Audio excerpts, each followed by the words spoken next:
नमस्कार दोस्तों। तो आज की यह वीडियो डिफेंस सेक्टर को लेकर है, क्योंकि आज हम जब अडानी ग्रुप की कुछ कंपनियों को एनालाइज कर रहे थे, तो मुझे पता चला कि अडानी ग्रुप की कंपनी अडानी डिफेंस जो 2015 में एस्टेब्लिश्ड हुई थी, उसने एक बुल पप रिफल को डिजाइन किया है, जिसका नाम अभय रखा है। लेकिन इस राइफल को इजराइल के आई टेवोर राइफल का कॉपी होने का दावा हमारे माननीय राहुल गांधी जी ने स्वयं अपनी वीडियो में किया है। देखिए वो अपनी वीडियो में क्या कहते हैं। It is unmanned systems, right? Counter drone systems, small arms and accessories. So let's look at small arms. Okay. Let's look at small arms. Now, this thing, right? What they called Abhay is basically it's a tower. It's an Israeli rifle. How do you know that? I'll show it to you. Look, right? That's a tower. Right? That's the weapon there. Okay. Right. And that's his weapon. This is the 9mm version. Here he's got a 5.56 version, and he's called it Abhay. So it's basically taken the website of the Israeli company, called it Adani Defense, put new labels on it, Prahar, Drishti, and all, and then now he's become the #1 sales guy to the. He's only manufacturing names. That's it. He just makes the nameplate. Right. So that's something that now I want to understand what is the connection between this lady and this.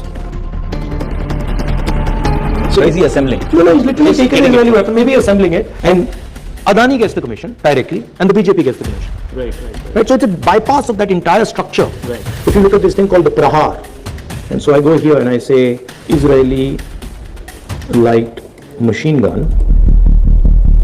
We have something called the Negev. Right. And guess what? Here it is. See, here's the Negev. Right. And what's interesting is it looks exactly the same. मैंने सोचा नहीं था कि ऐसा भी हो सकता है। तो दोस्तों, वैसे अगर राजनीति को एक तरफ करके अगर देखा जाए, तो वाकई ये पर्दे के पीछे बहुत बड़ा गेम चल रहा है।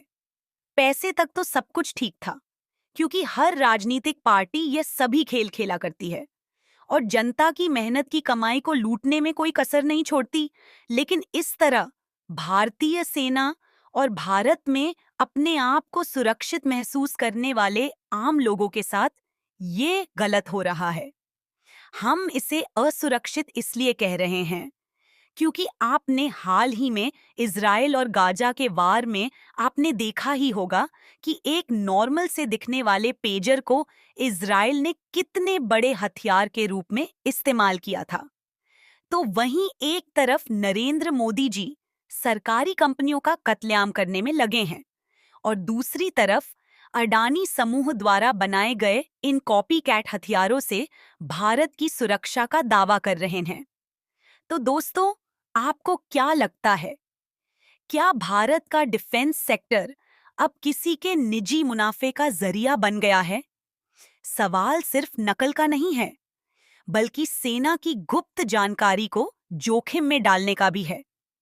वैसे तो हमने कई बार देखा है कि कैसे जनता के टैक्स का पैसा डिफेंस के नाम पर खर्च होता है, लेकिन अब तक वो पैसा सरकारी कंपनियों को जाता था।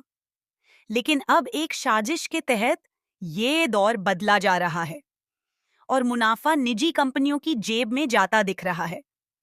क्या अभय राइफल में भी ऐसा ही हो रहा है? क्या यह वास्तव में एक बड़ा घोटाला है जिसमें मुनाफा किसी खास कारोबारी को सौंपा जा रहा है? और अगर यह घोटाला है, तो यह हमारे लिए हमारी सोच से भी अधिक खतरनाक होने वाला है, क्योंकि घोटाला जब देश की रक्षा में निकलेगा तो उसका अंजाम कितना भयानक हो सकता है, इसका अंदाजा लगाना भी मुश्किल है। तो दोस्तों, आपका क्या मानना है? क्या ऐसे अहम फैसले निजी हाथों में देने चाहिए? नीचे कमेंट में अपनी राय जरूर दें और जिस तरह हमें यह पता चलते ही हमने तुरंत इसे आपको बताया है, उसी तरह आप इस मुद्दे को गहराई से लेकर इसकी छानबीन कीजिए और सच का पता लगाइए। इस वीडियो को ज्यादा से ज्यादा लोगों तक पहुंचाइए, जिससे सबको पता चल सके कि देश के सुरक्षित हाथों में होने का दावा करने वाले श्रीमान नरेंद्र मोदी स्वयं कितनी बड़ी चूक कर रहे हैं। तो अगर ये वीडियो वाकई पसंद आया हो, तो लाइक और शेयर करना न भूलें।